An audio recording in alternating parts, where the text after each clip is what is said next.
మొన్న ఎన్నికలు పూర్తయిన వెంటనే కూటమి నేతలు, కూటమి కార్యకర్తలు వైసీపీ నేతలపైన, వైసీపీ కార్యకర్తలపైన దాడులకు పూనుకొని పథకం ప్రకారమే దాడులు చేసినట్లు తెలుస్తోంది.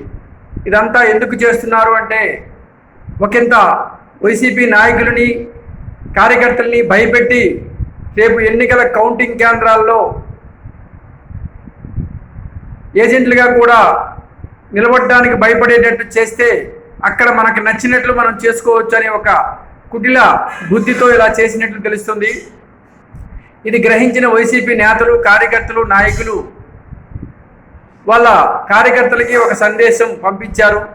ఎవరు ఎక్కడా ప్రొవోక్ అవ్వకండి, మీరు సైలెంట్గా ఉండండి, మనకి కౌంటింగ్ పూర్తయ్యే వరకు మనం వాళ్ళ దీంట్లో పడకూడదు అని చెప్పి వాళ్ళందరికీ సలహా సంప్రదింపులు ఇచ్చినట్లు తెలుస్తోంది. కాబట్టి కార్యకర్తలందరూ సమన్వయంగా ఉండి 4వ తారీఖు వరకు ఎటువంటి గొడవల్లో పాల్గొనకుండా ఎన్నికల కౌంటింగ్ పూర్తయ్యే వరకు సమన్వయంగా ఉండాలని కోరుకోవడం జరుగుతూ ఉంది. లైక్ చేయండి, సబ్స్క్రైబ్ చేయండి, షేర్ చేయండి. Thank you.